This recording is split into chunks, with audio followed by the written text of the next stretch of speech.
Assalamualaikum warahmatullahi wabarakatuh. Nama saya Dwi Wandaulia. Saya akan mempresentasikan hasil tugas saya menganalisis novel yang berjudul Sesuk, karya Terelie. Yang pertama ada sinopsis novel Sesuk. Gadis sebenarnya merasa berat pindah dari kota ke rumah tua di tengah perkebunan. Rumah besar itu terkesan angker karena tidak terawat dan terpisah dari perkampungan. Namun karena ayah dan ibunya berjanji lebih banyak di rumah usai insiden jatuhnya Ragil, gadis menerima keputusan itu dengan lapang dada. 2 pekan pertama pindah rumah ternyata mengasyikan, tak hanya bagi gadis tetapi juga bagi adiknya. Bagus, ayah selalu di rumah melakukan berbagai perbaikan hingga mengecat rumah tersebut. Ibu tidak pernah pegang gawai, sibuk memasak dan menemani Ragil. Gadis yang mudah bergaul sudah mengenal hampir seluruh penduduk kampung. Ia juga memiliki teman-teman yang menyenangkan. Pekan ketiga, suasana mulai berubah. Ayah mulai sibuk bekerja di luar rumah lagi, bahkan berhari-hari tidak pulang. Ibu yang seorang artis juga mulai sibuk dengan gawainya. Lalu pergi ke ibu kota karena mendapatkan peran yang menantang di sebuah film terbarunya. Saat itulah horor dimulai. Bagus hilang. Gadis panik di tengah kelelahannya mengurus rumah dan menjaga adik. Siswa kelas 6 SD itu harus kesana kemari mencari Bagus sampai warga kampung membantunya mencari Bagus ke segala penjuru. 2 hari kemudian Bagus ditemukan. Anehnya sejak saat itu Bagus ketakutan melihat ayah dan ibu, berteriak bahwa keduanya dari dunia yang berbeda. Warga kampung menyebut Bagus kesurupan Jongen, hantu bocah yang paling mereka takuti. Apalagi beberapa hari sebelum hilangnya Bagus, peristiwa aneh terjadi. Misalnya sejumlah domba dan bebek mati mendadak tanpa sakit dan tanpa luka. Setelahnya lebih aneh lagi, pohon besar yang kata penduduk desa ada penunggunya, hanya dalam waktu semalam daunnya berubah warna. Pun waduk yang airnya berubah menjadi merah seperti darah. Di tengah kecurigaan penduduk, ayah dan ibu mendatangkan seorang psikiater untuk membantu Bagus. Sesuk, namanya Dokter Sesuk. Gadis curiga dengan psikiater tersebut. Selalu berpakaian serba hitam, celana hitam, jas hitam, sepatu hitam. Tampak tak pernah berganti pakaian. Wajahnya selalu tegas, tatapannya tajam, tak pernah terlihat lelah. Lebih dari itu, ia tahu banyak hal tentang Bagus. Berikut adalah kutipannya. Dia mengangguk-angguk berseru, "Apakah Bagus boleh mandi lagi di sungai ya?" Belum genap ayah menjawab, dia lagi-lagi berceloteh, "Apakah Bagus boleh memancing di waduk ya?" Pun belum sempat ayah menjawab, dia lagi-lagi berseru, "Apakah Bagus boleh bermain sepuasa di halaman rumput ya?" Ayah tertawa, mengangguk, menjawab 3 pertanyaan sekaligus. Halaman 9. Amanatnya adalah selalu izin sebelum melakukan hal apapun terhadap orang tua. Lanjut ada, aku mendengar semua pembicaraan mereka. Entahlah, aku tidak tahu apakah ayah dan ibu terlalu sibuk atau tidak, karena sejak kecil aku terbiasa mandiri. Ada pada halaman 10.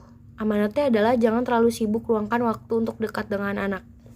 Lanjut ada, meskipun banyak pembantu, aku lebih suka mengurus semuanya sendiri. Halaman 10. Amanatnya adalah belajar mandiri sejak dini. Ayah tetap sibuk menelepon, mengurus usahanya saat menemani Bagus memancing. Ibu apalagi tidak bisa lepas dari telepon genggamnya saat menemani kami mandi di sungai, tapi setidaknya mereka berlibur bersama kami. Ada pada halaman 11. Amanatnya adalah hargai waktu bersama keluarga. Tidak ada yang mengawasi, baru menyadari saat itulah satu tangan Ragil terlepas dari pegangan pengaduh pelan. Ibu menoleh pucat, berteriak menyambar terlambat. Satu tangan lagi menyusul lepas. Tubuh Ragil meluncur ke deras ke bawah. Beruntung Bibi melintas membawa keranjang besar. Itu, Bruk, tubuh adikku persis mendarat di sana. Ada pada halaman 12. Amanatnya adalah lebih memperhatikan anak. Lanjut ada, aku tidak tahu apakah harus senang atau sedih dengan keputusan ayah. Mereka seperti memutuskan mengubah banyak hal secara drastis. Ada pada halaman 13. Amanatnya adalah jangan mengambil keputusan sebelah pihak. Lanjut ada, aku tidak tahu apakah aku memang membanggakan atau tidak. Aku hanya tidak mau membuat ayah dan ibu repot. Ada pada halaman 13. Amanatnya adalah jangan terlalu berprasangka buruk. Tidak ada telepon genggam. Aku nyaris tidak pernah melihat benda itu lagi di tangan ibu. Aku senang dengan perubahan itu. Aku jadi bisa sering mengobrol bersamanya sepulang sekolah. Sesekali ibu tertawa kecil mendengar ceritaku. Ada pada halaman 16, amanatnya adalah menyenangkan anak dengan hal sederhana. Lanjut ada, terlepas dari apakah itu memang harus dilakukan atau tidak, aku sebaiknya meringankan beban pikiran mereka. Meringankan beban pikiran ibu, aku bisa mengurus adik-adikku. Ada pada halaman 106. Amanatnya adalah belajar menjadi dewasa. Lanjut ada, tidak ada anak-anak, itu hanya cerita lama untuk menakut-takuti kalian. Hari ini orang tua kalian bahkan punya telepon genggam, internet, teknologi canggih. Tidak ada hantu di zaman modern, semua bisa dijelaskan dengan ilmu pengetahuan. Sepanjang kalian mau belajar setinggi mungkin. Ada pada halaman 109. Amanatnya adalah segala sesuatu itu ada ilmunya. Lanjut ada, ayah mungkin lupa jika beberapa minggu lalu dia bilang masih ingin menghabiskan banyak waktu bersama di rumah. Bilangnya hanya pergi sesekali menengok toko sebagai selingan. Nyatanya tidak. Ayah benar-benar sempurna berubah lagi seperti sebelum kami pindah rumah. Sibuk. Ada pada halaman 13. Amatnya jangan terlalu sibuk bekerja karena masa pertumbuhan anak tidak bisa terulang kembali. Lanjut ada, aku tidak mau mengeluh, aku memilih tidak menambah beban pikiran ayah. Ada pada halaman 114. Amanatnya adalah tidak mau merepotkan. Lanjut ada, jika sibuk sekali dengan gadgetnya, dia bisa lupa banyak hal. Ada pada halaman 116. Amanatnya adalah jangan terlalu sering main HP dan jangan terlalu sibuk dengan dunianya sendiri. Lanjut ada, bagus mendengus, aku menoleh menginjak kakinya. Tidak sopan, dia tidak bisa bersikap seperti itu ke ibu. Dia tidak bisa berseru-seruan kepada ibu. Ada pada halaman 119. Amanatnya adalah belajar sopan santun sejak dini. Aku tidak tahu apakah bisa menanamkan pengertian kepadanya atau dia akan mulai membenci ayah dan ibu. Aku tidak tahu, aku sungguh berharap. Bagus tidak membenci ayah, tapi aku tidak tahu harus melakukan apa. Ada pada halaman 122. Amanatnya adalah tanamkan sikap yang baik kepada adik. Lanjut ada, ini semua salahku, ini sungguh salahku. Seharusnya aku tidak mengizinkan adikku bermain di luar. Aduh, bagaimana mungkin aku seteledor ini menjaga adikku. Ada pada halaman 136. Amanatnya adalah mengakui kesalahan itu penting. Lanjut ada, kita semua terus berdoa gadis adikmu akan ditemukan dan dalam keadaan baik-baik saja. Ada pada halaman 143. Amanatnya adalah berdoa kepada Tuhan sehingga ketika menghadapi kesulitan. Lanjut ada, ayah minta maaf nah jika kamu marah. Ayah yang keliru, seharusnya saya tidak sibuk bekerja. Ada pada halaman 153. Amanatnya adalah jangan terlalu sibuk bekerja hingga lalai menjaga anak. Lanjut ada, kamu naksir anak kota itu. Tono membahas hantu, kasihan tidak level. Tono gadis cantik itu.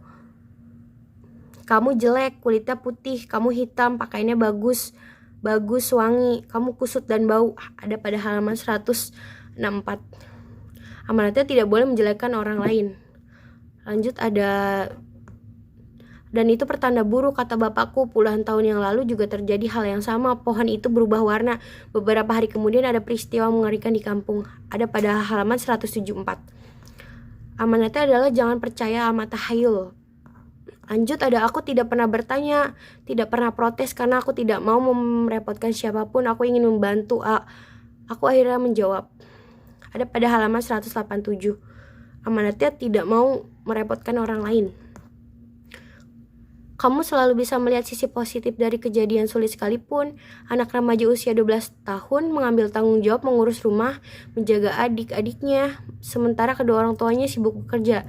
Dan kamu tidak pernah protes, tidak pernah mengeluh. Ada pada halaman 188. Amanatnya seorang anak melakukan kewajibannya dengan baik. Lanjut ada, berikan komitmen terbaik kalian, percayalah waktu berjalan tidak terasa. Aku tahu persis soal itu. Ratusan tahun seperti sekejap mata. Waktu melesat seperti itu. Tiba-tiba anak kalian telah tumbuh besar. Ada pada halaman 217. Amanatnya gunakan waktu sebaik mungkin. Boleh jadi saat itu justru kalianlah yang rindu dengan masa kanak-kanak mereka, tapi tidak ada lagi yang tersisa. Tidak bisa diubah lagi temani Bagus agar dia punya masa kanak-kanak yang indah. Dan dari kenangan indah itu dia bisa mengubah dunia menjadi lebih baik. Ada pada halaman 218. Amanatnya kenangan mengubah dunia menjadi lebih baik. Lanjut, ada ketahuilah kamu juga korban ketidakpedulian, keegoisan ayah dan ibumu. Tapi ajaibnya kamu tumbuh menjadi anak dengan pemahaman yang baik. Kamu memiliki orang tua yang buruk, tapi itu tidak merusakmu. Sebaiknya kamu tumbuh spesial. Ada pada halaman 310. Amanatnya berikan yang terbaik karena waktu tidak bisa diulang. Lanjut, ada kamu harus fokus apapun yang terjadi. Didik Bagus agar memiliki pemahaman terbaiknya. Selalu efektif dan efisien gadis, selalu fokus dan tajam. Ada pada halaman 312. Amanatnya adalah fokus pada apa yang kamu impikan. Lanjut, ada Bagus penting bagi masa depan dunia dan kamu penting sekali bagi Bagus. Ada pada halaman 313. Amanatnya masa kanak-kanak tidak akan terulang kembali. Sekian dari saya. Mohon maaf bila ada kesalahan. Wassalamualaikum warahmatullahi wabarakatuh.